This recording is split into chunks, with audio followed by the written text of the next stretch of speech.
Well, the White House has named it the deal of the century, while the Palestinian leadership calls it a conspiracy. Donald Trump's long-awaited Middle East peace plan was released late last month, but the peace it promises is a long way from reality. Now, dozens of global Jewish organisations have banded together to condemn the plan, saying it goes against Jewish values and puts the security of Israel at risk. Liam Getreu is the executive director of one of those groups, the New Israel Fund Australia, and he joins us live now from Sydney. Liam, good to talk to you. Why is this a bad deal if it delivers much of what Israel wanted? Well, I think part of the package that you opened with, Bev, is calling it a peace plan, and I think that's a fundamental misunderstanding of where the plan is headed. This is the settler right in Israel's dream outcome. This allows them to continue building settlements, to continue acting with impunity. It risks Israel's security. It doesn't achieve Palestinian self-determination. It doesn't work towards a viable Palestinian state, which is required in order for Israel to maintain its democratic foundations. This isn't a good deal for either Israelis or Palestinians, and it's certainly not a plan that will bring about peace. Do you think it could lead to even more conflict? Look, it's certainly true that without the absence of a real solution, the two-state solution, that you'll see security diminish over time. One of the things that has upheld Israeli security over the last 20 or so years has been cooperation between Israeli security forces and Palestinian security forces, on the understanding that eventually the situation would lead to a Palestinian state side by side with a secure Israel. Now, if they don't see that coming, if they don't see that on the horizon, over the years they've said that they're liable to maybe withdraw that security cooperation, hand it back to Israel's military, and who knows what happens then. You'll have Israeli kids, Israelis in the military, performing security functions on the streets and in the alleyways of Palestinian cities, towns and villages. That's not good for Israel because, again, it undermines Israel's security, but it's also not good for Palestinians who will continue living under this plan, under effectively a permanent occupation. Many in Israel would argue, though, that things have become more precarious for them as a nation, that the geopolitics in the region has changed. Yeah, the region isn't without its issues. You'd be silly to deny otherwise. On the border with Syria, there are obviously massive issues. But it's also true that a peace treaty with Jordan has lasted more than 26 years now, or more, about 25 years, with Egypt for even longer.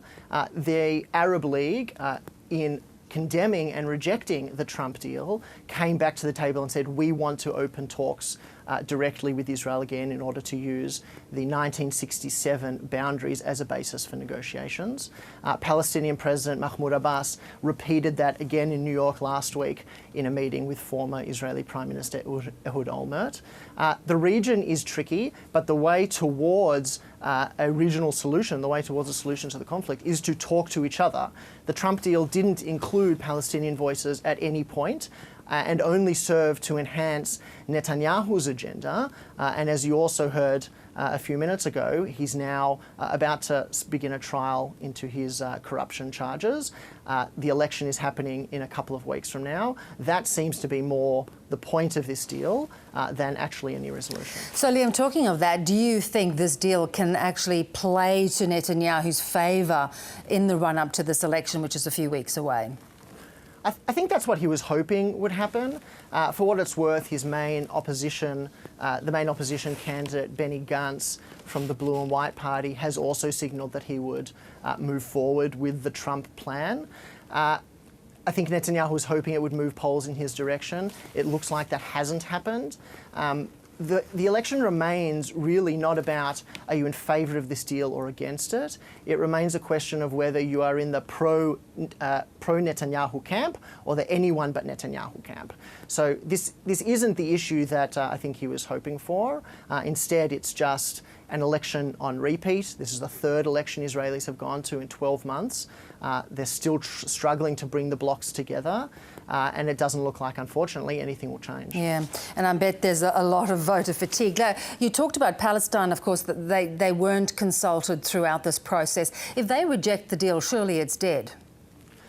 Well, that's kind of the million-dollar question in a way. Netanyahu, within hours of the deal's announcement, said that he would go forward with one of the plan's key components, which is annexing the settlements as well as large swathes of the Jordan Valley, effectively unilaterally applying Israeli sovereignty to those areas, not taking into account the Palestinian residents.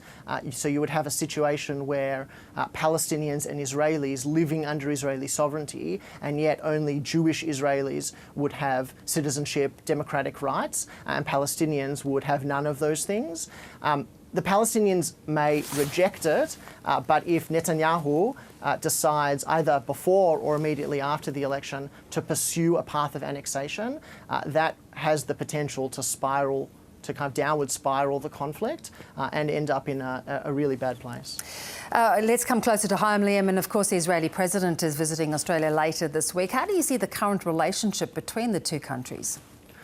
Another grab that you played before was about the Malka Leifer case. That's obviously straining relationship between not just Australia and Israel on a geopolitical level, but also between the Jewish community in Australia and the Israeli justice system, who are, I can't speak on behalf of the entire Jewish community. On a personal level, I think it's very frustrating to hear that it's now 60 plus court dates, and yet Malka Leifer is unable to be at the moment extradited to face those charges in Australia.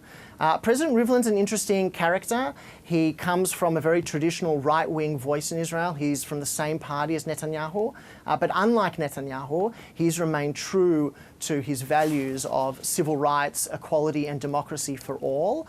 He's made one of his flagship themes of his presidency, it's largely a ceremonial role, but he's made one of his flagship roles rejecting the kind of incitement against Israel's Arab minority, the 20% of citizens who identify as Arab Palestinian, trying to include them more in society, rejecting racism that is levelled at them and incitement levelled against them, including from the very top in the Prime Minister's office.